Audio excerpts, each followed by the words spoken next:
Bienvenue, et oui, soyez les bienvenus sur ce plateau de KTO pour notre rendez-vous hebdomadaire face aux chrétiens, organisé en partenariat avec la Croix, avec Radio Notre-Dame, avec le réseau des radios RCF dans toute la France. Alors aujourd'hui, nous accueillons Jean-Christophe Lagarde, qui est président de l'UDI, qui est député de Seine-Saint-Denis et qui a été une pièce marquante de toute l'époque de Nicolas Sarkozy.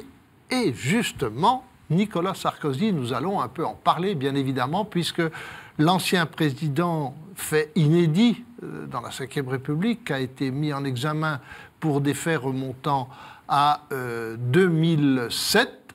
Alors nous allons parler de tout cela avec notre invité, qui sera interrogé par 3 journalistes. Laurent de Boissieu de la Croix, bonjour. Louis Dauphren de Radio Notre-Dame, bonjour. Et Romain Mazneau de bonjour. RCF. Alors, comme je le disais, il y a un fait pour un homme politique inévitable que l'on ne peut pas ne pas commenter, c'est la mise en examen de Nicolas Sarkozy pour des faits remontant à 2007. À l'époque, vous étiez, disons même pendant la campagne électorale, puisqu'il s'agit de cela, le porte-parole de François Bayrou. Après, vous avez choisi le camp de Nicolas Sarkozy et vous êtes resté un fidèle de Nicolas Sarkozy. Alors, il est intéressant de savoir dans quel état d'esprit vous êtes aujourd'hui. Est-ce que vous le défendez et vous mettez en avant la présomption d'innocence, ou est-ce que vous vous dites, oui, finalement, c'est pas tout à fait surprenant, compte tenu de ce qui se faisait en politique à l'époque et ce qu'il disait lui? Alors pardon, je vais reprendre quand même un ou 2 éléments. Je ne sais pas où vous avez pêché que j'étais un fidèle de Nicolas Sarkozy. En 2007, je suis le seul centriste à ne pas avoir appelé à voter pour lui au 2e tour, parmi ceux qui ensuite ont rejoint le groupe parlementaire. Mais passons sur le détail. Oui, vous n'aviez pas choisi, vous n'avez pas suivi François Bayrou, c'est ça? Ah non, j'étais pas tenté par Ségolène Royal, pour voilà. Tout dire. Donc bon. Mais si vous pour dire pas les choses concrètement, Ségolène Royal, je n'ai pas voté et je n'ai pas appelé à voter pour Nicolas Sarkozy en 2007. Je suis le seul, je le répète. Donc, et jusqu'en 2009, celui-ci m'en a tenu rigueur puisqu'on ne se parlait même plus. Peu importe, ça n'a vraiment pas d'intérêt dans cette affaire. Bon, moi je vois dans dans la mise en examen de Nicolas Sarkozy, plusieurs éléments. Le premier élément, c'est que contrairement à ce que les Français pensent, en règle générale des responsables politiques et de la justice passe. C'est-à-dire que la justice, elle est saisie d'un certain nombre d'accusations et elle enquête. Et même si Nicolas Sarkozy est un ancien président de la République, elle enquête. Et je trouve ça plutôt sain. Et j'en ai marre d'entendre en permanence que les politiques sont protégés. Preuve que non. Bon. Deuxième observation, qui est une observation de procédure. Je l'ai dit hier ou avant-hier, je pense que la garde à vue de Nicolas Sarkozy ne s'imposait pas. Pourquoi ? Parce que la garde à vue, c'est fait quand quelqu'un ne veut pas être auditionné ou veut partir. Et là, à 8h du matin, on l'a mis en garde à vue. Il était venu, donc il n'y avait pas de raison de le mettre en garde à vue. Ou quand on veut empêcher des gens de communiquer entre eux. Or, tous les acteurs de ce dossier, depuis 2007, et encore plus, je crois, depuis 5 ans qu'il a été révélé au grand public, ont pu se parler autant qu'ils voulaient. Donc je ne vois pas l'intérêt de la garde à vue, d'autant moins quand on le laisse rentrer chez lui le soir, ce qui est quand même une originalité pour une garde à vue. Voilà, c'est la seule réflexion que j'ai faite. Pour le reste, je m'en tiendrai absolument là parce que je ne sais absolument pas ce qu'il y a dans le dossier et que j'ai une règle absolue qui ne concerne pas Nicolas Sarkozy, que j'ai appliquée à tout le monde depuis l'affaire Julien Drey, donc ça fait quelques années. Je ne commente une affaire que quand elle arrive à son terme et quand il y a un jugement. Et je vais vous donner un exemple. Mon ami André Santini, qui était au gouvernement de Nicolas Sarkozy, a été, avec Charles Pasqua, à un moment donné, accusé d'une affaire dans les Hauts-de-Seine sur une histoire de musée, je ne me souviens plus très bien. Il vient d'être innocenté avant-hier, 7 ans après, totalement innocenté en appel, après avoir dû démissionner du gouvernement, alors qu'il n'avait rien fait. Et donc, moi, je me suis fixé une règle, c'est pas la mise en examen, c'est pas le renvoi en correctionnel ou devant un tribunal quelconque, c'est le jugement qui me permet de savoir si quelqu'un a fauté ou pas. Et je le dis d'autant plus que dans cette affaire, c'est extrêmement grave. Si les accusations portées à l'encontre de Nicolas Sarkozy sont exactes, c'est d'une gravité absolument sans précédent dans notre République. Et donc, j'oserais dire, on a le temps que les magistrats établissent la vérité, sanctionnent ou pas par un jugement, d'autant plus que, pour revenir au cas de Nicolas Sarkozy, on avait, dans le tribunal du business médiatique, on avait tous les éléments sur Bettencourt, on avait l'impression qu'il avait escroqué cette vieille dame. Quand la justice, au bout du compte, finit par dire « il ne s'est rien passé ». On a eu sur d'autres histoires. Sur lui et sur d'autres. Je me méfie. Vous savez, regardez, Cahuzac, qui vient d'être condamné. Il était largement temps de condamner Cahuzac. J'attends que la justice fasse son job. Parce que, à chaque fois, ça pousse des gens qu'on appelle des responsables politiques. Faudrait-il qu'ils soient responsables à commenter les choses qu'ils ne connaissent pas. Moi, je ne sais rien de l'argent qui aurait circulé ou pas circulé, des accusations. Tout ça est porté par un type, M. Tiegueline, dont on peut dire, le moins qu'on puisse dire, est qu'il est louche. Hein, ce n'est pas un élément de probité et d'exemplarité sur laquelle on pourrait se référer. Après, les magistrats, s'ils ont mis en examen Nicolas Sarkozy, c'est qu'ils pensent qu'au-delà de ces accusations-là, ils ont un certain nombre de faisceaux. Les faisceaux en question, ils vont être examinés par des juges indépendants qui établiront la vérité que nous devrons commenter, de mon point de vue, pas avant. D'accord. La première question du groupe des 3 journalistes est posée par Robin Mazenot de RCF. Vous parlez de cette journée de grève. Vous avez déclaré récemment que le projet de réforme de la SNCF vous paraît bien modeste. Qu'est-ce que vous souhaiteriez de plus ? Est-ce que, pourquoi pas, une privatisation de l'entreprise ou la fermeture des lignes jugées peu rentables ? Mais j'ai jamais dit que je cherchais quelque chose de plus. Vous avez dit que c'était trop modeste. Oui, je vais vous expliquer. Ce qui m'effare, c'est de revivre comme la même chose depuis... Je vois ça depuis une quarantaine d'années. Vous voyez, j'étais gamin, j'entendais les mêmes choses dans la bouche de la CGT. Ce n'étaient pas les mêmes responsables, mais c'était le même discours. Et on est en train de parler de privatisation de la SNCF. C'est un mensonge. Il s'agit de transformer un établissement public en société à capitaux d'État que l'État s'interdit lui-même de vendre. Il n'y a pas de privatisation. Non, mais certains peuvent le souhaiter. Pardon. Oui, mais attendez, la dénonciation et la grève que subissent aujourd'hui des millions de compatriotes, c'est d'abord, elle est basée sur un mensonge. Ils dénoncent d'abord la libéralisation avant de dénoncer la privatisation. Certains parlent par erreur de privatisation, mais la question centrale, c'est la libéralisation. D'abord, je ne pense pas que M. Martinez, M. de Boissieu, doit ou non être un service public. M. de Boissieu, je ne pense pas, pour le compte, que M. Martinez fasse des erreurs. Je pense qu'il dit des mensonges et que c'est délibéré, parce qu'il connaît bien le dossier. M. Martinez de la CGT. Bon, il n'y a donc pas de privatisation. Il n'y a pas de réelle remise en cause du statut des cheminots d'aujourd'hui. C'est pour les cheminots de demain. Donc des gens sont en train de faire grève pour que leurs enfants aient les mêmes droits qu'eux demain. Est-ce bien raisonnable ? Dans quelle part de la société française cela existe-t-il ? On ne touche pas aux avantages, et ils sont nombreux, existants, et par exemple aux millions de personnes qui voyagent gratuitement parce qu'ils sont de la famille d'un cheminot ou qui sont des amis des cheminots. Bon. Bref, c'est une réforme progressive. C'est en cela que je dis qu'elle est modeste. Je pense qu'elle est nécessaire. Et elle est nécessaire pourquoi ? Parce que la concurrence, effectivement, arrive. Mais la concurrence, c'est pas maintenant qu'il faut l'arrêter. Moi, je n'étais pas favorable à l'ouverture de la concurrence. Simplement, elle a déjà été décidée. Maintenant, il s'agit simplement de la mettre en œuvre. C'était à l'époque qu'il fallait, M. Martinez, se réveiller. Alors, sans doute, il a protesté, etc.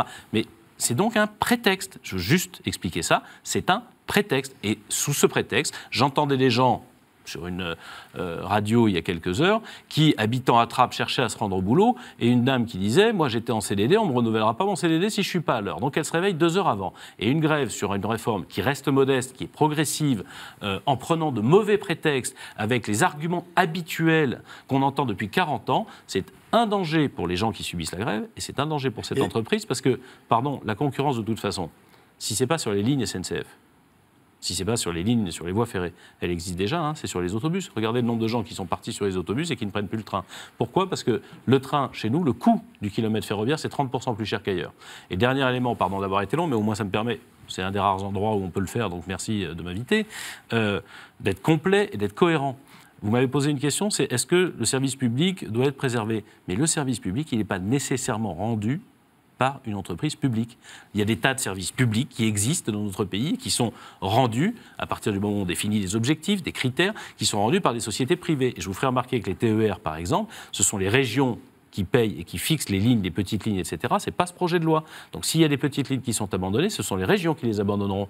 Et j'espère bien qu'ils ne le font pas. Est-ce que ce projet est à même de réduire l'endettement ? Parce que c'est quand même une des questions. Alors, là encore, ce n'est pas la même question, mais vous avez raison, parce que c'est une question intéressante. Le drame, c'est que la protection, l'immobilisme de la SNCF génère un déficit structurel de l'ordre de 3 milliards. Il faut rendre cette entreprise plus agile, plus souple. Notamment, l'assouplissement du statut, c'est permettre d'avoir des gens multitâches. Bon, et pas figés, et pas d'ailleurs avec un coût social qui sans doute est excessif. Ça ne sert à rien aujourd'hui que l'État mette de l'argent dans la SNCF si la SNCF continue à générer 3 milliards de déficit chaque année. Ça ne sert à rien de la libérer de sa dette pour en recréer une. En revanche, et ça c'est la faute de l'État français, depuis des années, on a mis le paquet en investissement sur les TGV et très peu sur le reste de l'infrastructure, qui du coup devient dangereuse. Et une entreprise aussi endettée que la SNCF n'est pas capable de, en même temps, se désendetter et d'investir sur la sécurité et son infrastructure. Donc s'il y a réforme, effectivement, de la SNCF, à ce moment-là, ça vaut la peine que l'État prenne en charge une partie de son endettement pour permettre qu'on réinvestisse sur la sécurité des passagers. Mais il faut faire tout en même temps, parce que sinon, vous balancez de l'argent par les fenêtres et vous n'aurez pas réglé le problème de l'entreprise, ni de la sécurité, parce que vous n'aurez pas rendu l'entreprise viable. Une question de Louis Dauphin de Radio Notre-Dame. L'UDI est un parti pro-européen, et vous avez dit « je suis hostile à l'ouverture à la concurrence », qui est pourtant d'origine européenne. Oui, mais parce que l'Europe s'est fourvoyée, elle est confiée entre les mains de gens qui n'y croient pas et qui ont érigé, comment dire, c'est de la période Barroso dont on parle, quand Manuel Barroso était président de la Commission européenne. Ils ont érigé le culte de la libre concurrence, qu'ils disent libre et non faussée, comme étant un culte, une obligation, une obsession à laquelle je ne crois pas. Je m'explique, l'Union européenne, elle n'a pas été construite pour faire de la concurrence. Ni de la concurrence entre les trains, ni de la concurrence entre les travailleurs, entre les salariés, comme on le voit avec les travailleurs détachés. L'Union européenne, puis-je vous le rappeler, elle a été construite à partir de la communauté du charbon et de l'acier. C'est un marché dirigiste, dirigé. La politique agricole commune, c'est un marché on ne peut plus dirigiste et dirigé, puisqu'on vous disait, vous avez le droit de produire ça, vous arrêtez de produire ça, on va congeler ça. C'était pas de la concurrence, c'était de la construction de puissance. Et de mon point de vue, l'Union européenne a perdu de vue ce qu'était son horizon, la construction d'une puissance pour protéger nos intérêts et nos modes de vie face aux Américains, face aux Chinois, face aux Russes, pour s'enfermer dans une obsession de la libre concurrence, soi-disant libre et non faussée, au point d'en arriver pour le travailleur détaché à être dans la concurrence déloyale. C'est-à-dire qu'il est normal que le savoir-faire d'une entreprise, la technicité d'un salarié puisse faire la différence, mais ce n'est pas ses charges sociales et son salaire qui doit faire la différence. C'est Laurent de Boissieu de la Croix. Laurent, dont vous êtes issu, soit l'UDF ou le CDS, ait quand même été moteur de la construction européenne. Et il me semble que l'acte unique européen, votre parti l'a soutenu, et que c'est quand même le traité qui a décidé qu'il y aurait une mise en concurrence des systèmes sociaux et fiscaux des États. Donc vous remettez en cause la construction que vous-même vous avez validée, en étant l'UDF. Je vous ferai remarquer deux choses. D'abord, malheureusement, ma famille politique n'a jamais eu les rênes du pouvoir, ni même de la construction européenne. En 1986, Jacques Chirac, si vous dites qu'il était de ma famille politique, M. de Boissieu, qui en est un bon connaisseur, je pense que vous aurez une erreur. Parce que 86, c'est l'acte unique. Elle était dans le gouvernement de Jacques Chirac, ça ne veut pas dire qu'elle en était le moteur. Malheureusement, nous avons toujours été minoritaires dans ces gouvernements. Mais je pense, pour le compte, que l'interprétation qui est faite, parce que l'acte unique, c'est quoi? C'est on crée un grand marché. Un grand marché, ça ne veut pas dire qu'il n'y a pas de régulation. Et quand on a décidé de tout déréguler, et le travailleur détaché en est un excellent exemple, sans prendre en considération qu'en réalité, on mettait le salarié français en concurrence avec le salarié portugais, qui allait venir ici sans toucher les mêmes salaires, sans payer les mêmes charges. Ce n'est pas dans l'acte unique en 1986. D'ailleurs, si ça se produit maintenant, depuis 5-6 ans, ce n'est pas pour rien. Ça a attendu. C'est simplement qu'ils sont partis du principe qu'on pouvait faire ça. Moi, je ne pense pas. Vous savez, vous pouvez avoir un marché unique, avec une règle simple. Quand vous travaillez dans un pays, vous êtes payé au salaire de ce pays et vous payez les charges sociales de ce pays. Et pourquoi? Parce que vous avez une carte de la sécurité sociale européenne. Et donc, on peut parfaitement mutualiser ce genre de choses. Et comme ça, si votre entreprise... Ça m'est arrivé lorsque j'étais maire, voir une entreprise européenne qui avait, pour faire un terrain de football synthétique, une technicité qui était particulière et intéressante. Donc c'était la technique, et ça peut faire de la concurrence. Mais si la concurrence, elle se fait parce que vous n'avez pas de droits sociaux dans un pays et qu'il y en a dans un autre, ça ne va pas. Et dernier élément, là encore, moi je suis pour, à la fois sur la fiscalité, et c'est quelque chose de très important que Emmanuel Macron, d'une part, et Angela Merkel, d'autre part, ont comme chantier devant eux, qui sera un sujet important du Parlement européen demain, de celui qui sera élu en 2019. Nous devons avoir un corridor fiscal et un corridor social pour rapprocher les fiscalités de la zone euro, au moins, et pour rapprocher les niveaux de protection sociale de la zone euro. Ça peut prendre 10 ou 15 ans. Ça peut peut-être même, sur le côté social, prendre 20 ans pour que ça soit progressif, pour que les pays ne se retrouvent pas étranglés ou décrochés. Mais je dis que la construction de l'Union européenne, et au nom de ma famille politique, et dans la tradition de cette famille politique démocrate chrétienne, pour le compte, puisque vous parliez du CDS, ce n'est pas la concurrence... dérégulée qu'on connaît. C'est l'inverse. C'est une politique volontariste qui a été abandonnée. Et elle a été abandonnée parce qu'effectivement, ceux qui ont dirigé l'Union européenne n'étaient que des libéraux qui ne croyaient pas dans l'Europe puissance, dans l'Europe qui nous permet de nous défendre, et qui ne croyaient que dans le marché. Le marché, il n'y a pas besoin de l'Union européenne pour le faire. Quand vous regardez les États-Unis, En ce moment, ça se passe mal. Enfin, pendant des années, ça s'est bien passé. Les États-Unis, le Canada et le Mexique, ils ont l'ALENA, ils ont un marché unique. Il n'y a pas besoin de députés européens, il n'y a pas besoin de commission européenne. On n'a pas fait des députés, on n'a pas mis une commission européenne, on n'a pas créé des institutions européennes pour être un libre marché seulement. Le marché, c'est une condition, c'est une nécessité, c'est une praticité pour créer de la croissance. Mais il y a un objectif politique derrière tout ça, c'est de ne pas subir les incertitudes de M. Trump, les menaces de M. Poutine ou les exigences commerciales du géant chinois. Ça devrait servir à ça, l'Union européenne, et c'est pour ça que ma famille politique se bat. Ah, ben voilà un plaidoyer européen un peu différent. On va parler, si vous voulez bien, du président de la République, Emmanuel Macron, qui ne veut être ni de gauche ni de droite, ce qui était tout à fait le discours de François Bayrou, que vous souteniez. Alors, qu'est-ce qui vous différencie, vous, maintenant, Jean-Christophe Lagarde, du président Macron? Est-ce que vous êtes Macron compatible? Moi, je peux travailler avec le président de la République tout en conservant des différences avec lui. Nous avons dit d'ailleurs que nous souhaitions la réussite de ce mandat parce qu'on a vu quand même au premier tour de l'élection présidentielle plus de la moitié des Français qui ont émis un vote à la fois extrémiste, d'extrême droite ou d'extrême gauche, anti-européen et disons les choses populistes. C'est-à-dire une expression de ras-le-bol qui était majoritaire dans le pays au premier tour. Rappelons-nous, quand vous additionnez les voix de Dupont-Aignan, de Le Pen, de Mélenchon et de quelques autres, bref, je ne vais pas les qualifier, ça vous fait quand même une majorité de gens qui, grosso modo, et le deuxième tour de l'élection présidentielle a donné une autre dynamique. Et je ne veux pas revivre sous la menace de ce populisme, de cette destruction de l'Union européenne, alors que c'est le meilleur moyen, entre guillemets, d'améliorer, dès lors qu'on la remettrait sur les rails, d'améliorer nos vies. Bon, il y a eu 8 mois. Aujourd'hui, quel est votre point de vue sur, justement, la politique du nouveau président? Nous avons 2 groupes parlementaires à l'Assemblée et au Sénat, nous avons des milliers d'élus locaux, nous avons un parti politique. Nous souhaitons la réussite de ce quinquennat. Après, je ne suis pas devenu macroniste. Pourquoi je ne suis pas devenu macroniste? Parce qu'il y a des choses excellentes qui sont en train d'être faites et des choses que nous espérions de longue date.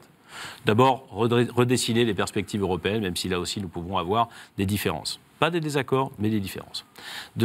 Deuxième point, la réforme du travail qui permet d'assouplir, c'est ce que nous demandons depuis des années, et donc qui crée les conditions de la relance de l'emploi, surtout au moment où il y a un peu de croissance économique mondiale et européenne.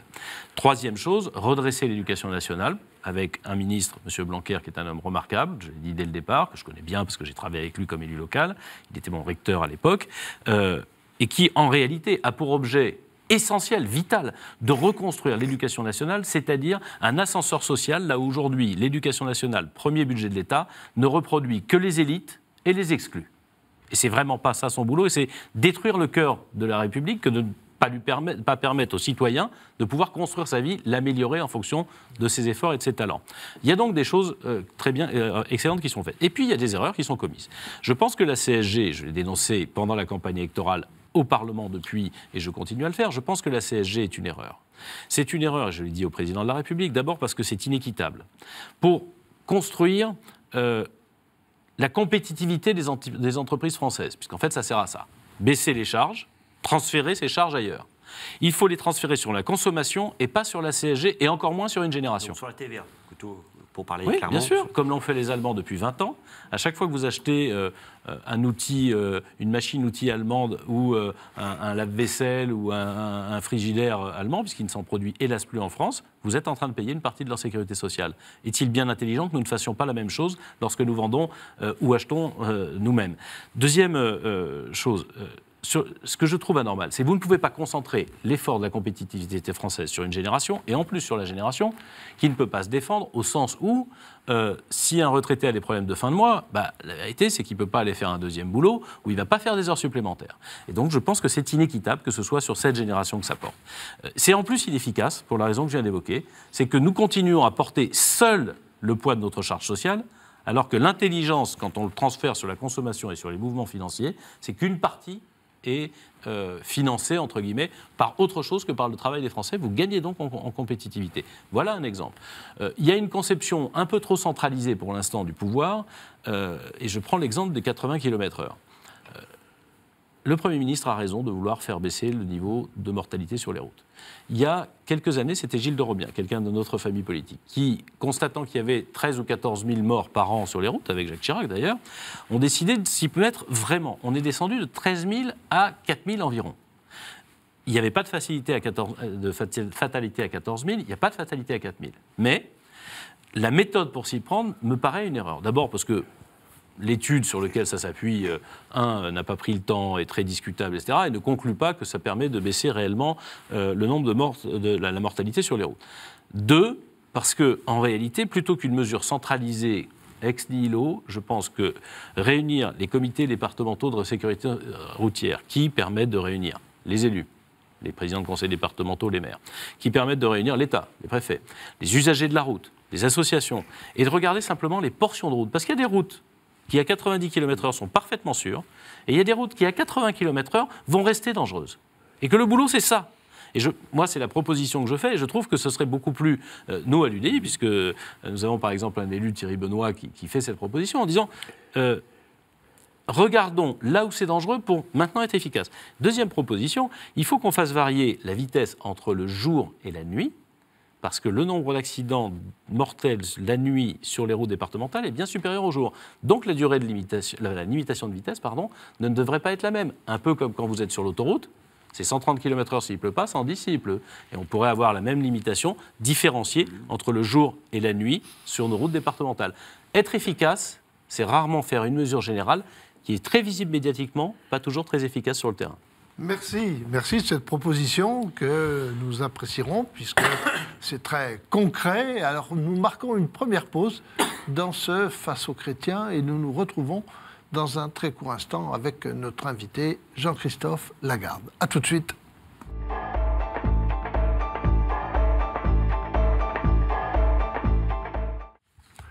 Nous nous retrouvons pour la deuxième partie de ce Face aux chrétiens avec notre invité Jean-Christophe Lagarde, qui est président de l'UDI, qui est député de Seine-Saint-Denis. Il est interrogé par 3 journalistes, Laurent Deboissieu de La Croix, Louis Dauphren de Radio Notre-Dame et Romain Masneau de RCF. Alors nous avons beaucoup parlé dans la première partie du président Macron, de l'Europe et tout ça. On va s'attarder un peu plus sur son parti, l'UDI. Et j'ai envie de vous poser une première question. C'est pas facile d'exister aujourd'hui pour un parti politique à côté du mouvement En Marche et des autres. Lorsque l'UDF existait, elle avait 1 ou 2 thèmes qui la différenciaient des autres.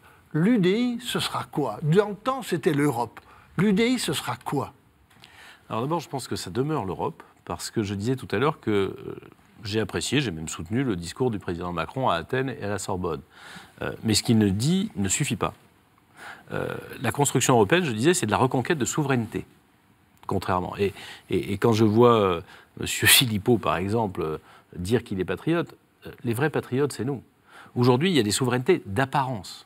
Nous faisons semblant d'exercer des souverainetés vis-à-vis de pays vis-à-vis desquels nous sommes dépendants. Je pense aux États-Unis d'Amérique. Tous nos réseaux informatiques, électroniques, etc. passent par eux. Nous avons besoin de reconstruire une souveraineté numérique. Nous pouvons le faire à 500 millions, c'est-à-dire les Européens réunis. Nous ne pouvons pas le faire à 70 millions, c'est-à-dire les seuls Français.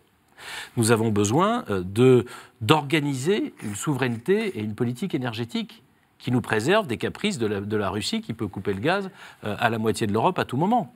Nous avons besoin de construire des souverainetés industrielles en ayant beaucoup plus que nous n'avons aujourd'hui. Une autonomie technologique qui nous permette de ne pas dépendre. Mais ça va même jusqu'aux médicaments, avec certaines molécules dont nous ne disposons pas parce que nous ne cherchons pas ensemble et nous dépendons des Américains. Nous avons besoin de construire un parquet et un FBI européen si nous voulons être capables de traquer les terroristes, mais aussi les grands trafiquants. Donc parce qu'aujourd'hui, la marque de l'UDI, ce sera ça. Ça reste une Europe plus une Europe fédérale. qu'aujourd'hui. C'est une Europe fédérale à qui on confie des choses essentielles, à qui on retire peut-être un certain nombre de choses qu'elle fait aujourd'hui, où grosso modo elle emmerde les Européens pour rien, dans de la technocratie excessive. L'Europe, elle fait énormément de normes et de réglementations qui bien souvent ne sont pas, dont le caractère commun n'est pas nécessaire.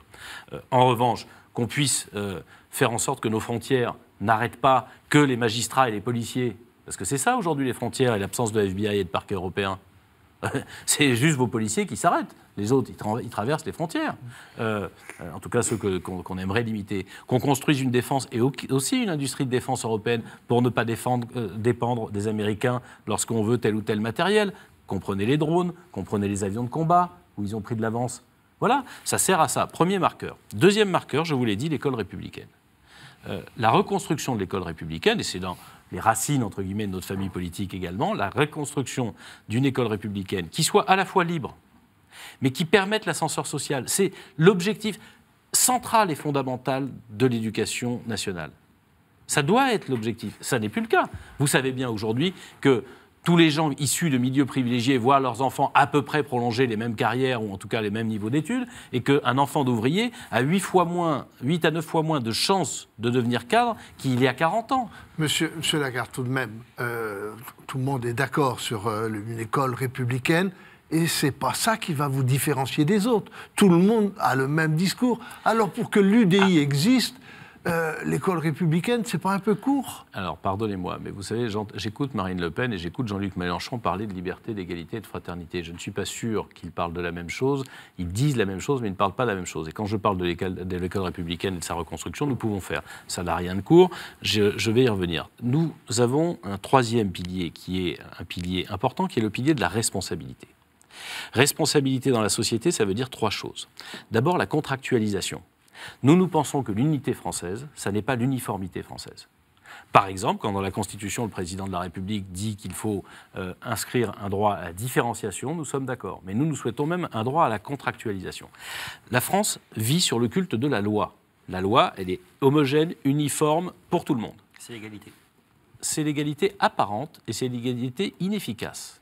Parce que la réalité, c'est que si vous donnez le droit à tout le monde de contractualiser, de passer des contrats, vous avez une capacité à vous adapter aux différences et à réagir aux événements, c'est-à-dire une réactivité bien plus grande. Même qu'on a mis en concurrence les États européens au sein de l'Union européenne, ce que vous regrettez, et là vous mettrez en concurrence les territoires au sein de la France. Non, je pense par exemple que quand vous êtes dans la région des Hauts-de-France, qui est une région très largement frontalière, vous n'avez pas les mêmes difficultés que quand vous êtes dans la région d'Occitanie, parce que vous n'avez pas les mêmes frontières, pas les mêmes géographies. Et je pense qu'on peut créer des différences.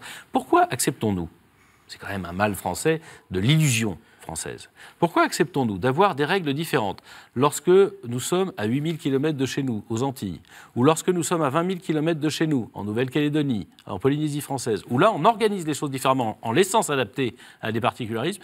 On le fait même pour la Corse. Mais on ne va pas le faire pour l'Alsace, on ne va pas le faire pour la Moselle qui est en lien direct avec la Sarre et avec un bassin d'emploi qui lui tend les bras mais dont on n'est pas capable de lui donner les moyens de s'adapter parce qu'il faut tout décider de Paris au prétexte de l'égalité dont vous parlez? Non, l'égalité, c'est pas ça. Et vous avez l'impression qu'en Allemagne, les citoyens sont moins égaux qu'en France? Vous ne croyez pas que par cette organisation contractuelle, ils s'en sortent mieux? Ils ont plus de réactivité, plus d'adaptabilité et plus de réussite que nous. Mais tous les pays qui aujourd'hui sont des pays qui sont basés sur la culture du contrat, s'en sortent mieux que les autres. Ça fait une sacrée différence. Et à l'intérieur de ça, il y a 2 autres responsabilités que je voulais souligner d'une phrase.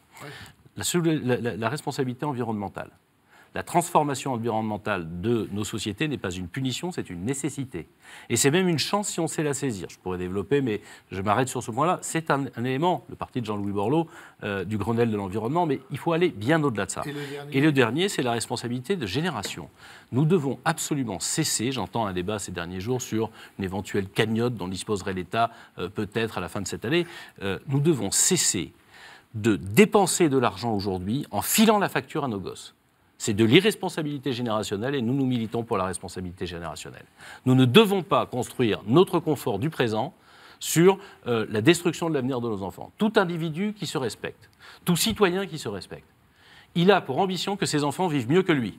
Et donc il ne vit pas sur le dos de ses enfants. Et quand on a 2300 milliards de dettes, comme c'est le cas aujourd'hui, on n'a pas de cagnotte, on a un devoir de désendetter nos gosses.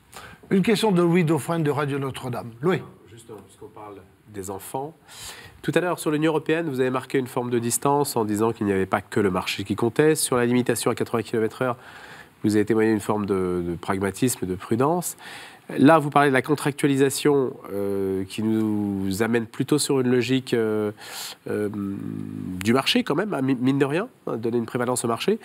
Quelles sont vos sources d'inspiration pour statuer sur les questions délicates de la PMA, par exemple? Est-ce que vous allez dire c'est la contractualisation qui doit l'emporter, tout contrat en soi, entre une offre et une demande doit pouvoir être assouvie? Ou alors vous dites au contraire, il n'y a pas que le marché qui compte, et dans ce cas, il faut statuer différemment? Je vous réponds sur la PMA et j'imagine sur la GPA tout de suite, mais je veux bien faire comprendre ce qu'est la contractualisation dans notre esprit. Vous avez une loi qui cadre ce que vous avez le droit de contractualiser ou pas. C'est vrai pour l'organisation des territoires, ça devrait être pour les relations du travail, c'est d'ailleurs largement ce qui s'est fait dans la loi qui vient d'être, dans les ordonnances sur le travail qui vient d'être là, c'est-à-dire que la loi, elle doit mettre des bornes. Et entre ces bornes, laissez les acteurs de la société vivre. Laissez-les contracter, évaluer, estimer, modifier, réagir. Au lieu de cette société figée, comment dirais-je, absolument identique, où en réalité des gens différents. En fait, la question, au fond, c'est une série de questions se pose à vous, vous apportez toujours la même réponse. Si vous avez 10 questions différentes et que vous apportez toujours la même réponse, vous êtes sûr d'une chose, c'est que vous êtes 9 fois en tort. Laissez la société respirer, contractualiser, avoir une confiance. Il y aurait même un intérêt judiciaire à ça, mais je n'ai pas le temps. À chaque fois, pas très loin du moins tort. Alors que si vous laissez contractualiser tout le monde, vous aurez des inégalités énormes entre. On voit bien, vous parlez de la contractualisation dans la relation du travail, on voit très bien que pour ce qui est la rupture du contrat de travail conventionnel, ce sont que les très hauts cadres dirigeants ou qui ont un certain salaire, qui ont du poids pour négocier avec l'employeur. Le petit salarié de base, dont je fais partie, lui n'aura aucun poids et ne contractera jamais avec l'employeur. Parce que vous avez le sentiment qu'entre l'employé de la fonction publique et la vendeuse que vous avez en boulangerie quand vous achetez votre pain, il y a une égalité salariale aujourd'hui avec la loi telle qu'elle est. Vous avez l'impression que c'est le contrat qui crée la distorsion. Non, mais vous mettez plus d'égalité au sein des salariés du privé. C'est au contraire la loi telle qu'elle est qui montre en réalité qu'il y a une grosse différence. Et je veux venir sur la réponse. C'est juste pour montrer que le contrat, c'est pas d'essayer de faire n'importe quoi. Un contrat, c'est encadré. Aujourd'hui, quand vous avez un contrat immobilier de location immobilière, il y a des choses que vous avez le droit de faire et des choses que vous n'avez pas le droit de faire. Et entre les deux, vous avez le droit de décider entre deux personnes ce qu'on fait, ce qu'on ne fait pas. Pareil sur le droit du travail. Pour revenir sur la PMA, non, justement, parce que pour moi, les bornes, elles sont franchies à partir du moment où vous rompez l'égalité. Dans le cas de la PMA pour les couples homosexuels, moi j'ai marié aussi d'ailleurs, j'ai voté pour l'égalité des couples en ce qui concerne le mariage et l'adoption. En revanche, j'ai toujours dit à l'époque, et je ne change pas d'avis, que je suis contre la procréation médicalement assistée pour le couple homosexuel femme, tout simplement parce que la procréation médicalement assistée, c'est un acte médical, ça n'est pas un acte social. Quand on accepte d'aider un couple qui ne peut pas avoir d'enfant à cause d'une maladie, d'une malformation, d'un problème physique, on accepte de lever le problème physique. Donc, on soigne. Mais quand on empêche deux femmes d'avoir un enfant, on ne soigne pas. Quand on lui permet d'avoir un enfant, on ne soigne pas. Elle pourrait avoir des enfants. Et c'est le fait qu'elles ne sont pas faites ensemble pour avoir des enfants. Ce n'est pas la même chose. Et pour la GPA, j'ai une autre, une position qui est un peu similaire. La borne, là aussi, est franchie. D'abord, je crois que biologiquement, l'échange, les sensations, les pulsions dans la construction de la personnalité, l'échange entre la mère qui porte son fœtus puis son bébé existe et que on mettrait le doigt dans quelque chose qu'on ne connaît pas, sur ce que ça peut composer de... J'ai 4 enfants, et moi j'ai quand même toujours eu le sentiment que même à la naissance, les enfants avaient déjà construit une relation avec leur mère. Bon. Ce que je ne pouvais pas avoir en tant qu'homme. Et deuxième chose, le risque de, là pour le compte, d'utilisation du corps d'une femme, même dite volontaire, même bénévole, me paraît tellement énorme que c'est quelque chose auquel je ne peux pas me résoudre. J'entends les gens qui disent oui, mais c'est gratuit, elle ne sera pas rémunérée, elle est peut-être volontaire, elle a peut-être envie, etc. Je pense que le risque de l'abus de faiblesse est tellement énorme que je préfère que ça reste interdit. On prolonge une question avec Romain Masneau de RCF. C'est difficile de revenir à des questions plus strictement politiques, mais vous avez eu des mots très durs à l'égard de Laurent Wauquiez, que vous accusez de reprendre le langage du Front National. Est-ce qu'il n'a pas le positionnement finalement le plus adapté pour étouffer le Front National et assumer une droite décomplexée ? Je crois absolument le contraire. D'abord, je n'ai pas eu de mots durs, je constate la position de M. Wauquiez. Je constate qu'il y a une dérive chez Laurent Wauquiez qui parfaitement assumée, y compris quand il tient des propos dans une école à Lyon, d'une violence proche de la violence verbale de l'extrême droite, il assume, il va à la télé, il assume, c'est tout très respectable pour lui, mais enfin, excusez-moi, c'est un des points communs.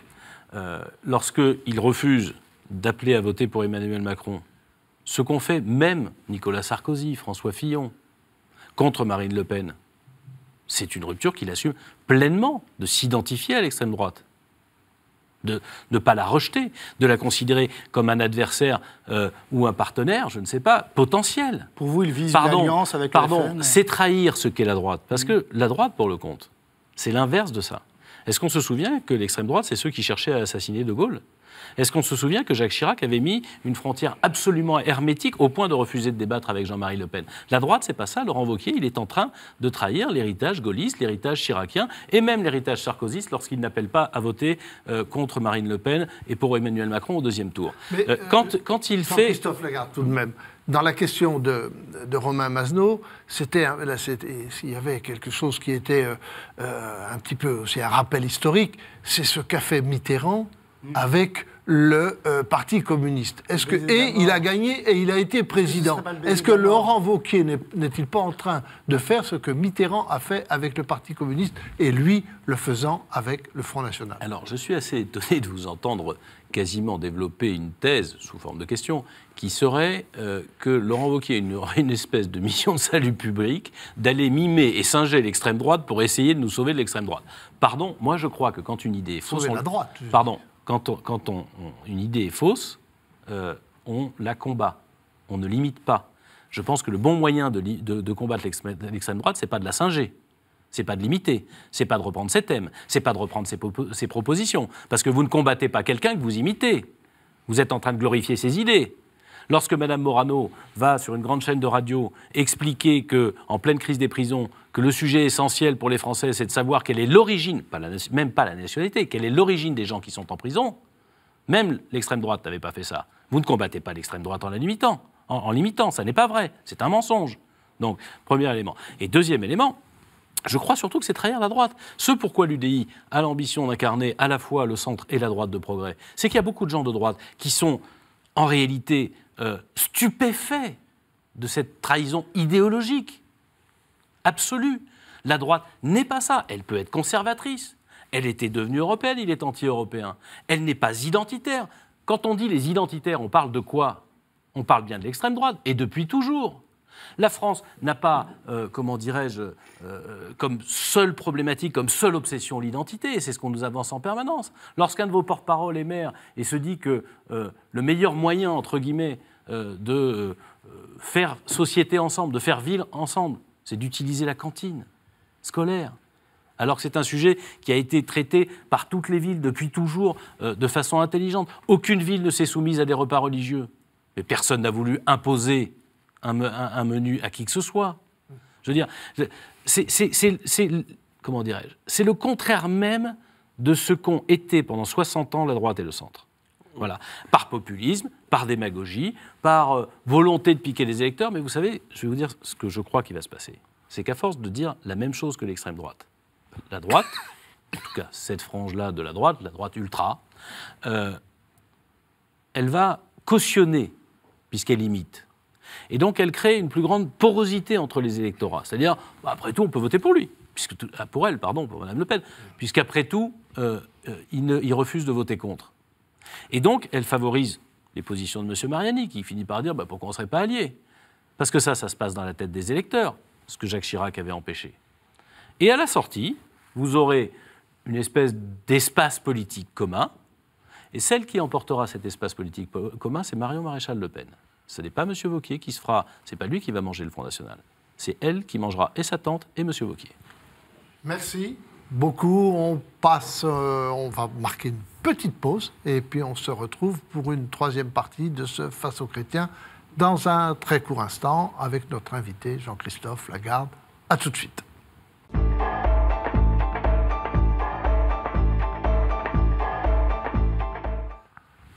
On se retrouve sur ce plateau de KTO et soyez les bienvenus. Nous nous retrouvons avec notre invité Jean-Christophe Lagarde, le président de l'UDI et qui est aussi député de Seine-Saint-Denis. Il est interrogé par 3 journalistes partenaires de cette émission, un journaliste de La Croix, Laurent de Boissieu, un de Radio Notre-Dame, Louis Dauphren, et un de RCF, qui est Romain Mazenot. Alors, on va parler avec notre invité encore un peu de politique, parce qu'on est là aussi pour ça. Et c'est Laurent de Boissieu qui pose la première question. Vous parliez d'espace politique tout à l'heure. On voit bien, il y a une opposition de droite. Alors, on voit bien ce qui démarque de cette opposition, mais c'est les Républicains, opposition de droite clairement identifiée.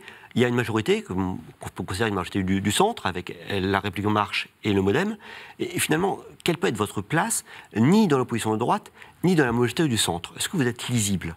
Est-ce que vous avez l'impression que les Français se situent tous dans la majorité et se réfugient tous chez Laurent Wauquiez? Je pense au contraire que comme il n'y a rien, entre guillemets, d'espace, dans cet espace politique structuré, que c'est à nous de le structurer. Entre la droite et le centre, il n'y a pas grand-chose. Non, pardon, ce n'est pas le centre. Vous avez décidé qui était le centre. Ça me rappelle il y a quelques années, pendant la campagne présidentielle de 2007, je crois, un journal, je crois que c'était Le Point, qui mettait 4 centristes en exergue, dont Dominique de Villepin. Baptiser le centre. C'est pas à vous de bâtir le centre, ou de le baptiser. Non, je ne crois pas d'ailleurs que la majorité en question soit une majorité centriste, je le dis. Et en tout cas, il y a un espace politique du centre et de la droite de progrès qui a quelques différences notables avec Emmanuel Macron. J'ai cité la CSG. Je peux vous citer la politique du logement social, sur lequel je pense que la baisse de l'APL est une erreur, et qu'il y a beaucoup de gens qui s'y retrouvent, y compris dans des gens qui sont du centre et de la droite de progrès, parce que ça appauvrit le mouvement social.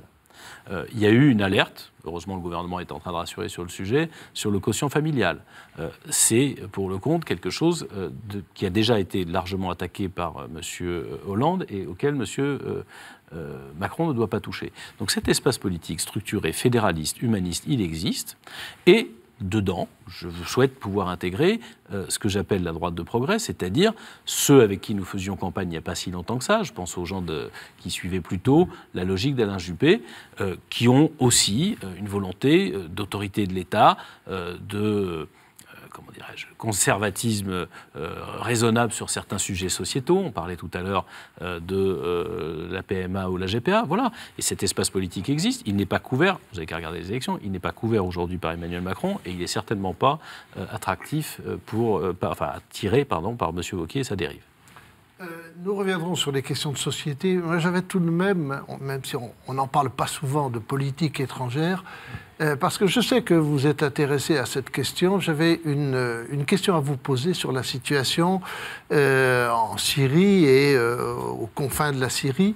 Quand on voit la Turquie qui profite de la contre-offensive des Alliés pour écraser les Kurdes, et faire en sorte qu'il n'y ait plus possible une construction d'un Kurdistan, qu'est-ce que ça comment vous réagissez à ça? On n'entend pas beaucoup de gens réagir, et vous? Moi, je réagis clairement. La France est en train de trahir un de ses alliés, les États-Unis de la même façon, la Grande-Bretagne de la même façon. Qui sont les Kurdes?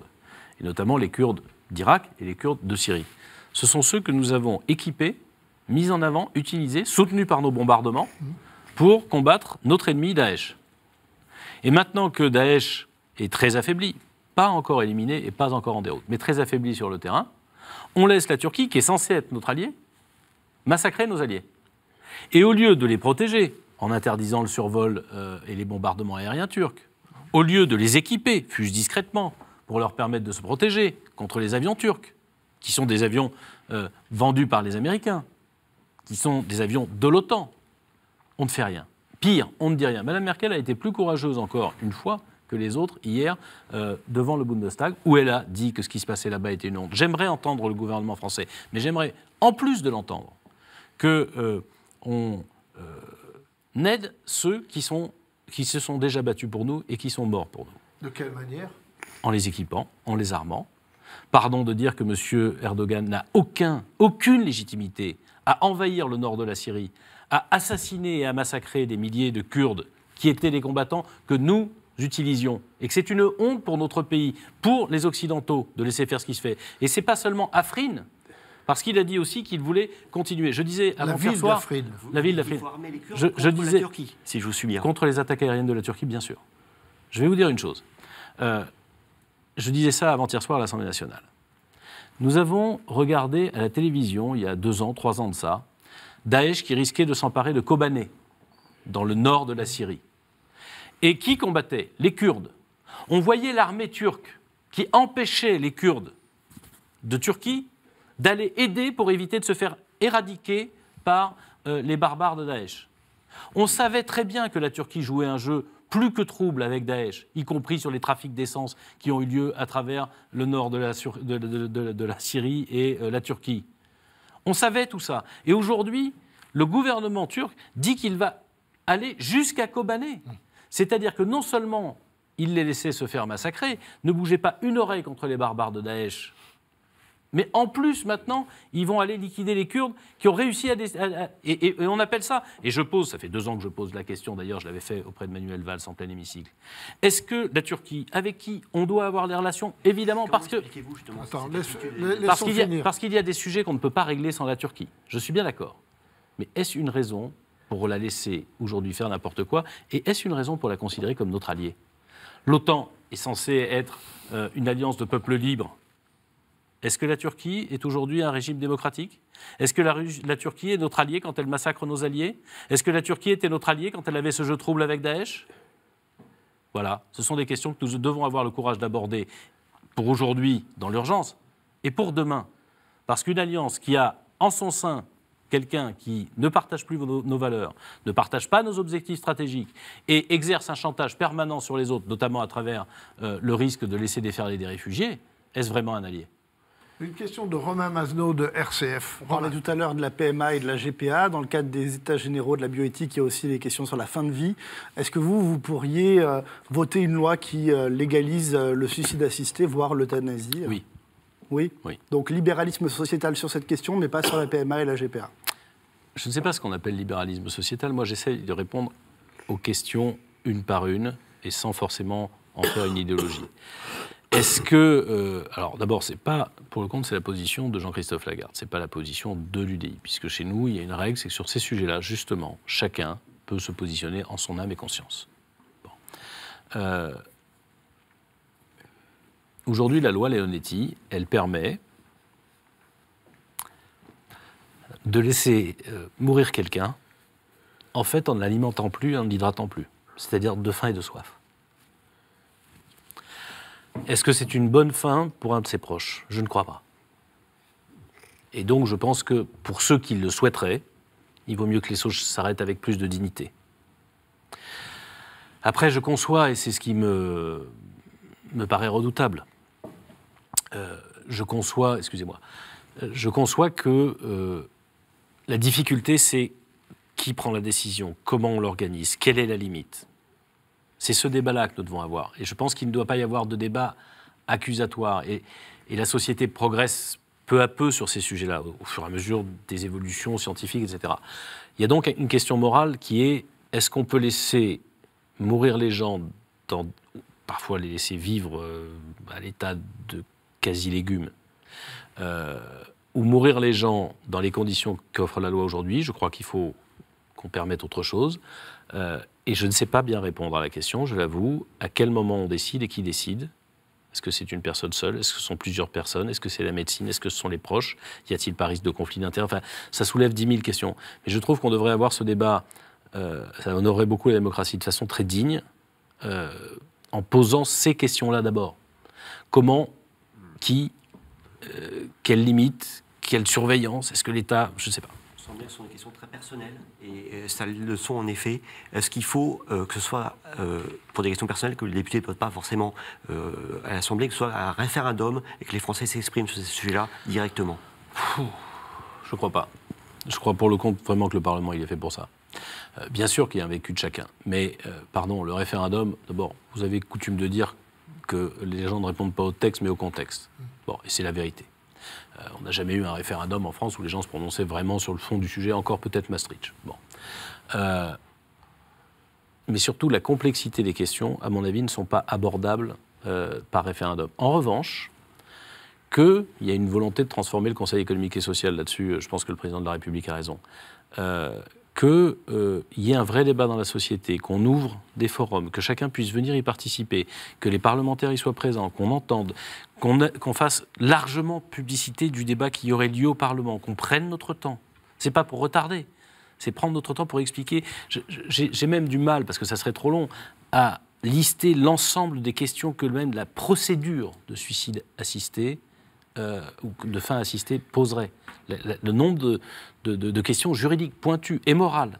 Bon. Et donc ça nécessite, à mon avis, voilà, de pas de passage en force et encore moins de référendum. Merci beaucoup de ces réflexions très personnelles, très intéressantes sur ces débats de société qui sont effectivement fondamentaux. C'est la fin de ce Face aux chrétiens avec notre invité Jean-Christophe Lagarde.